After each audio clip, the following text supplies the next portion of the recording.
This is for anyone starting out or considering starting out, or as the parent of someone who wants to get into Warhammer 40,000. If you are a veteran player, you can still enjoy this and put anything I missed in the comments about what you really needed to know before you started playing Warhammer 40,000, and wish someone had told you. We're a very helpful community like that. I have been around since the 2nd edition of Warhammer 40,000, and I'm going to help you prepare for 10th edition of Warhammer 40,000, one step at a time. The first thing to know that surprises quite a few people is that you have to paint the models yourself. The picture on the box is an example of how you can paint them, and you can paint them however you want. Painting and building, or building and painting, more on that later, is a time-consuming thing that you need to be prepared for. For the cost you're paying for the models, you would have thought they would come pre-built and pre-painted, but no. This pretty picture on the box is painted by professionals to look good for marketing. What you get instead is a bunch of grey plastic bits on sprues. So, it takes time to get good at painting. You don't need expensive paints, and you really don't need expensive brushes. Buy the cheapest ones and as many of them as you need. They wear out quickly, but the expensive brushes wear out just as fast, especially if you're not familiar with how much paint to put on the brush or which parts of the brush should not have paint on them. You don't need to buy the expensive paints from Games Workshop. Yellow is maybe an exception. The yellows I found elsewhere really don't stick and just look like a muddy kind of green. Or they're so watery that you need so many layers that the model itself ends up looking kind of gooey at the end. Don't paint yellow. Don't paint Imperial Fists. That is an important note. But for any other colour, buy it somewhere other than at Games Workshop's Warhammer stores. Spray cans are your friend. Armies like Necrons, Space Marines and Tau are the easiest to paint because they have a lot of flat surfaces, and being heavily armoured, or are just robots, it's very simple to get into. The right colour spray can make painting so much faster when starting out. My Black Legion Chaos Space Marines are sprayed black, and then I added details in silver. Other people used details in gold. So I did 5 Terminators in 2 hours after they'd been sprayed and dried. That's considered quite fast for getting them tabletop ready. When it comes to assembling these models, I find it easier to paint and spray the models half built. Spray it on the sprue, let it dry, put the legs and torso together, paint the arms and heads on the sprue, and then assemble. Other schools of thought exist, but I wouldn't want to make the whole model and then spray it, because you'll get a very uneven level of spray, and you won't have covered all of those annoying recesses. You're like, oh, I really want to get that bit just there under the shoulder, or in the shadow of the arm. It's not painted, it doesn't look as good to you. It'll probably look fine on the tabletop, but to avoid that, spray them half done. If you cut all the little bits out individually and then they're ready there, when you spray them, they're gonna get sprayed all over the place. And suddenly your garden, garage, wherever you're spraying them, has a bunch of tiny plastic bits that you really need because they're really expensive. I know that spraying the arms and heads on the sprue can often mean there's a little contact point on like the wrist that isn't sprayed and so is a flat colour and you have to paint that separately, but most of the time the contact points are within the shoulder joint or the end of a gun barrel or the neck, areas that you're not going to see anyway or can be easily painted a separate colour because gun barrels should be black. What you can do instead, if you really want,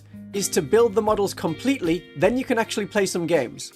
That is just a good way to decide if you want to keep playing the game at all, but just be aware that Games Workshop's rules encourage you to have a painted army, as, although not everyone sticks to it, you get 10 victory points at the end of the game if your entire army is painted to a battle-ready standard. Just that can be the difference between victory and defeat. So buying an army is expensive. Some factions are more expensive than others to get a full army. A horde of orcs looks really cool, but if you need 60, 70 models for an army and they're sold in boxes of 10, that really adds up. A more elite army like Space Marines only needs 25, 30 models, and a box of 10 of them costs the same amount in your local currency as the box of 10 orcs. So you might want to factor that in before you choose which army to start and buy. But you need to know there is no best army. The rules are changing constantly. Every 3 months there's now going to be a points update. Every 6 months there's a rules update. They're trying to make this written rulebook, which is now available digitally online, like a live service game, much like things like Fortnite are. There we go, I got a reference in for the people who have children who want to start 40k but don't know much about 40k themselves. There's your like, oh, it's kind of like that game, but it's with physical models that you buy rather than it being online. The rules are updated online regularly. So there never is, for more than like a couple of months, a best army that's going to win. It constantly changes what's the best. Pick an army that suits you. Look at the artwork. If that looks cool, you may want that army. If the background and there's lots of lore videos, I've done one myself. If that's appealing, that could be the army for you. You're going to want an army that you're invested in emotionally for you to care enough to build and paint dozens, perhaps hundreds of models and tanks over many, many hours. And then play with them for many, many hours. Because your average game can also last several hours. This isn't a, oh, we've got 20 minutes as a break from work, let's do a game of 40k. It's not going to happen. However, there are similar games called Kill Team, where you just have a squad, and that squad fights against another squad. That is a quicker game, but is a totally different set of rules to Warhammer 40,000. So a Kill Team box may be the best place to start. It gives you a feel for the army, it gives you some models, you'll know if you like painting those models, and even if you don't like that army, you can still play with them in the Kill Team game. But buy and build things slowly. A massive stack of boxes is going to be daunting. And it means that you'll probably start one, realize, oh, there's so much more to do, it's taking up space, and you'll just quit the hobby immediately. Instead, start small, a unit, like a Kill Team box, a hero, see if you like the hobby. If you love it, buy one more unit. Finish it, use it in your battles, and then buy another box. Armies grow over years, not days. And while everyone has a pile of shame of they bought a new cool thing before they'd actually finished their previous thing, and now it's just sitting in the corner in a box, unopened, unused. I only recently started painting my 3rd edition Tyrannid Hive Tyrant. That's been there a while.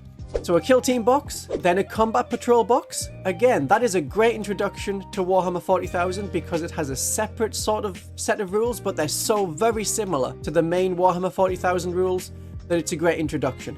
And then you can build up to 1,000 points. And that is your regular Warhammer 40,000 rules that a lot of people play. The most popular levels to play at from my community are 1,000 points and 2,000 points. So as soon as you got 1,000 points, you're in the club. Feel free to join the Discord regardless. There are a lot of ways to play the hobby that aren't about the tabletop game. I've seen comments about people not having time to play more than a few games a year, but they keep up with the hobby. There are books. You can do painting. You can convert models to look cool and unique and different to everyone else and just enjoy having them on your shelf. There's computer games. I've played a couple of them. And then there's the tabletop game if you really, really want to. If you have teenagers who are starting to get into Warhammer 40,000, try painting alongside them. It can be very therapeutic while you're listening to background TV or YouTube. For no reason whatsoever, a playlist with like all of my Warhammer videos just appeared on screen for you to open in another tab. How odd. The rules are complex, but there are a lot of forums and YouTubers like myself that can help you through. It takes a little time to learn the rules and even longer to master them. Start with the basics, things like Combat Patrol, and then build up from there. Then you'll need to hit the books. There are quite a lot of rules, assuming you play with all of them. In theory, it is easy to see the rules in 10th edition, but the main rulebook is not where all of the rules are.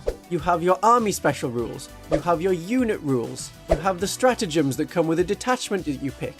Again, simplified in Combat Patrol. For now, all of these rules are available for free online, but make sure that you have and know the main rules and your army rules and have an idea of how tough your army is and what its strengths are. A lot of this comes from the lore, which thankfully, and very praiseworthy for Games Workshop, generally does match how they play on the tabletop. But don't have everyone stand at the back of the board if they crave close combat. You won't know it all for your first games, it's not a problem if you make mistakes like that, but it is courteous to your opponent to do your best to know your own rules. Did I mention that Warhammer 40,000 is expensive?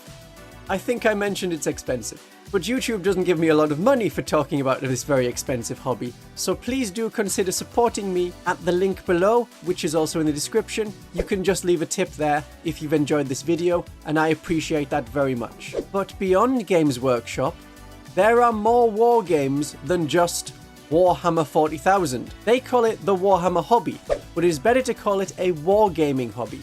If you want to learn to play 40k and the rules seem way too dense for you, there is a company that does one-page rules, where you can very easily learn a separate but incredibly similar game. That is how you learn. The benefit of that also is if you only have one army, the other army can be like plastic army men that you got from a car boot sale or something like that. There are rules for having World War II Italian soldiers fight Tyranid monsters if that is something that you want.